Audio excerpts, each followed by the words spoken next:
안녕하세요. 셀럽들은 어떤 책을 읽을까요? 책 듣는 10분 김혜연입니다. 여러분은 하루의 시간 관리를 어떻게 하고 계신가요? 에디슨은 하루에 4시간만 자고도 멀쩡했다고 합니다. 그러면서 잠을 많이 자는 사람들에게 사치를 부린다고 했다는데요. 사실 에디슨의 이런 생각은 틀린 생각이라는 것이 밝혀졌죠. 개인마다 생체 리듬에 따라 필요한 수면 시간이 다 다르다는 것을 간과한 생각이라는 것입니다. 혹시 여러분도 시간을 확보하기 위해서 잠을 줄여본 적이 있으신가요? 오늘의 책, 개 바쁜 나를 위한 시간관리법을 듣고 나시면 아마 잠을 충분히 자고도 시간을 더 효율적으로 사용하실 수 있을 겁니다. 셀럽이 선택한 책 듣는 10분. 신나게 놀고, 먹고, 일하는 100가지 꿀팁. 올리버 루크 델로리의 개 바쁜 나를 위한 시간관리법을 들려드립니다. 파트 1. 일을 위한 시간. 정시 도착, 정시 출발. 신호가 초록색으로 바뀌면 바로 출발할 수 있어야 해. 그러면 너의 정확한 시간관념과 전문성에 팀이 감동할 거야. 업무와 관련된 모임을 앞두고 체계적으로 준비할수록 정해진 시간에 떠나기가 훨씬 더 수월해. 넌 현재에 집중하고 모든 것을 준비했으니까 말이지. 이러한 행동은 동료들의 존경을 끌어낼 거야. 중요한 일의 실행을 앞두고 있다면 시간을 꼭 지킬 것. 지각하는 자 기다리지 말 것. 회의가 시작되면 바로 문을 잠가버리는 것도 좋은 방법이지만 민감한 팀원들은 다소 가혹한 처사라고 생각할 수도 있어. 가장 좋은 방법은 그들 없이 그냥 시작하는 거야. 1분도 쌓이면 큰 시간이 돼. 이 늑장 부리는 사람들이 네 앞길을 가로막게 내버려 두어서야 하겠어? 누구의 시간이 더 중요할까? 우선순위 정하기. 할 일이 산더미라 해도 세상이 끝나는 건 아니야. 왜냐하면 이미 좋아하고 싫어하는 것에 따라 우선순위를 매겼을 테니까. 무언가가 중요하다면 넌 어떻게 해서라도 시간을 낼 거야. 하지만 산적해 있는 일에 짓눌려버리면 어찌 될까? 그렇담 전문가처럼 일하는 거야. 한 번에 하나씩 완수해 나가는 식으로. 무엇을 먼저 해야 할지 모르겠다고? 그냥 생각해봐. 제일 필요한 게 뭘까를. 한 번에 한 가지 일만. 요즘 사람들은 저마다 멀티태스킹에 능하다고 으스대지만 전문가에 따르면 이것은 자랑거리가 못 된대. 인간은 멀티태스킹이 불가능한 존재라는 것이 정설이야. 그래, 어떤 일을 완료했다고 쳐. 하지만 그 수준은 어떨까? 정신이 분산되면 온전히 집중할 수 없는 게 당연하잖아. 반면 한 번에 한 가지 일을 하는 것은 매우 효율적이야. 즉, 정신을 한 번에 한 사람, 한 곳, 한 사물에만 집중하는 거지. 그 하나에만 신경을 쓰게 되니 결과도 좋을 수밖에. 데드라인 자가 설정. 프로젝트를 완수하거나 마감일을 지키려고 아등바등 할 때 엄청난 양의 에너지와 창의력, 아드레날린이 분출될 거야. 실현 가능한 마감일을 알아서 정해놓으면 언제나 자극을 받고 체계적으로 제때에 끝낼 수 있어. 과거에 마감 시간을 넘기는 일이 잦았더라도 너무 초조해하지는 마. 스스로 부여한 의무를 수행하느라 매진할수록 그것에 매달린 이에게 주어지는 보상을 더 빨리 얻게 될 거야. 휴식 시간도 생산적으로. 업무 중 휴식 시간을 어떻게 보내고 있어? 멍하니 커피만 마시거나 담배 연기나 멀뚱멀뚱 쳐다보고 있는 건 아니겠지? 그럴 시간에 중요한 문자와 이메일에 답신하거나 놓친 전화에 회신하거나 동료와 의미 있는 대화를 나눠봐. 아니면 조용한 곳을 찾아 명상이나 스트레칭이라도 해보든가. 책을 읽든지 남은 하루에 대한 계획을 세워보는 것은 어떨까? 1분 1초가 소중하니까. 휴식 시간 15분 곱하기 연간 500번의 휴식 시간은 125시간. 한 번에 처리할 것. 어떤 업무가 넘어왔을 때 즉시 파일에 철하거나 요청에 응답할 게 아니면 집어들거나 쳐다보지 마. 이메일을 열고 읽었다면 그 즉시 답장해. 즉, 한 번 이상 건드리지 말라는 뜻이야. 차고를 청소 중이라면 눈에 띄는 모든 것은 그 즉시 처리해버려.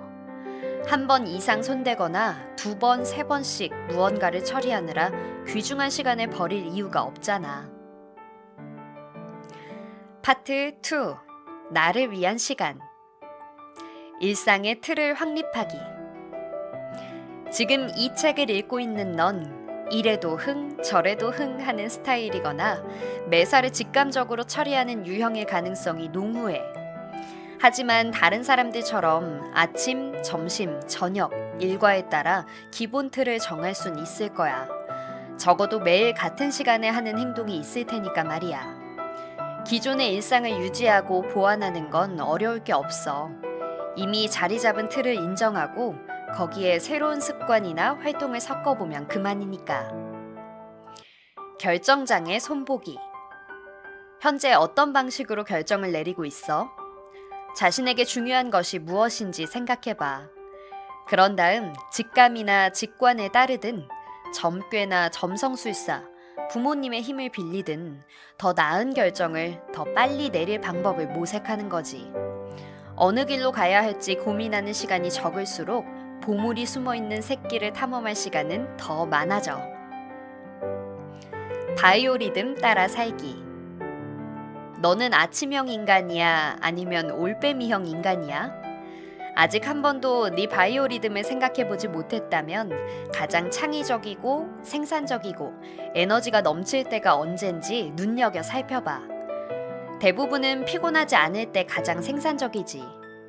연구에 따르면 잠들기 직전에 최상으로 창의력을 발휘하는 사람도 있대. 그러니 시간을 최대한 활용하는 또 다른 접근법은 내 에너지가 언제 성하고 언제 쇠하는지를 아는 것이 되겠지. 가장 에너지가 넘칠 때 가장 어려운 일을 해봐. 불리한 상황에서 프로젝트는 금물. 프로젝트를 성공적으로 완수하는데 전력 투구하지 못할 거면 애초에 시작하지도 마. 완전한 시간 낭비니까. 비유하자면 아킬레스건인데 이건 숱한 사업가, 창조적인 사람들, 모험적인 사람들에게도 골칫거리야. 완전하고 명확하게 디테일을 볼 수 없다면 더 나아가지 않는 거야. 맞아. 실패만큼 확실한 배움을 주는 건 없다지만 굳이 왜 힘든 길을 택하려는 거야? 바위, 조약돌, 모래 채우기. 가장 중요한 일에 어떻게든 시간을 내겠노라 고심 중이야? 여기 바위, 조약돌, 모래 접근법을 소개할게. 네 시간을 유리병이라고 생각해봐.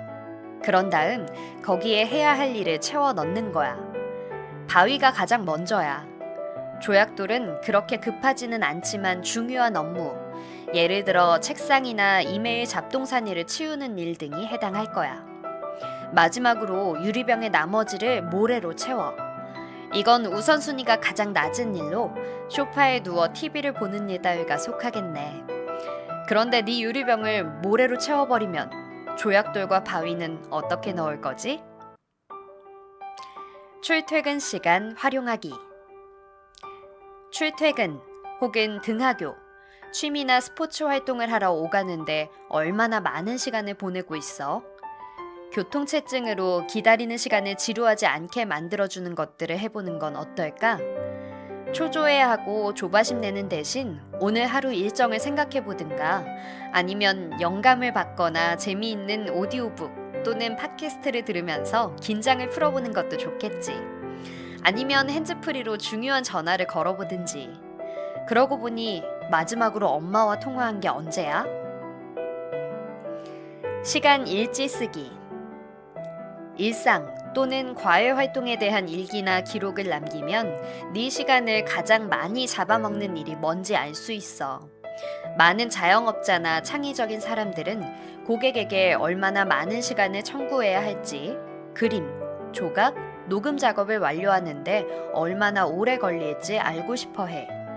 측정할 수 있으면 추적도 가능하고 추적할 수 있다면 통제할 수 있지. 너는 시간의 지배자야, 아니야? 파트 3. 마냥 좋은 시간. 데이트하는 날. 데이트하는 날을 정해 특별한 사람과 둘만의 시간을 보내봐. 그것이 엄마와 아들이 될 수도, 친구와 친구가 될 수도, 아내와 남편이 될 수도 있어. 반려견과도 특별한 시간을 보내고 모처럼 오랫동안 산책해 보는 거야. 누군가와 좋은 시간을 함께 보내면 그의 말만을 집중해서 듣고 대화할 수 있지. 그러면 상대는 자신이 정말 특별하다고 느끼게 될 거야. 그 보답으로 너에게도 똑같이 해줄 거고, 너도 결국 가치 있는 존재이고 이해받고 이어져 있다고 느끼게 될걸. 소중한 시간을 보내는데 이보다 더 좋은 방법이 있어? 속독 배우기. 진정한 시간 관리를 위해서는 속독을 배워봐. 속독은 극도로 예민한 학습자들을 위한 가장 진보된 전문적인 개발 전략이거든. 네 독해력이 뛰어나다면 두뇌에 얼마나 많은 것을 주입할 수 있는지 확인해 보는 건 어떨까? 정말로 지식 기반을 최대한 채우고 싶다면 자원은 무궁무진해.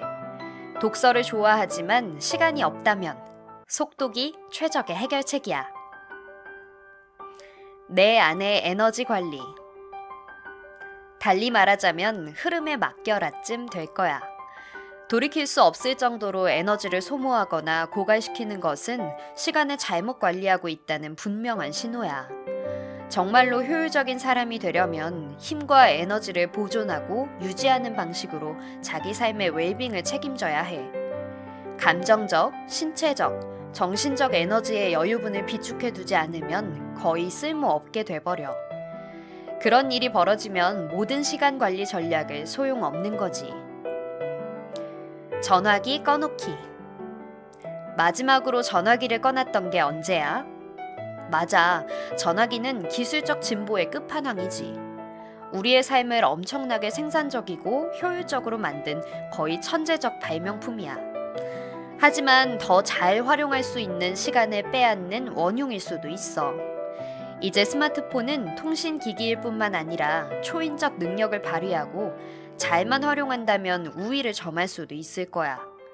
하지만 우리 솔직해지자고. 이러한 장점을 활용하기 위해 얼마나 많은 시간을 바치고 있는지.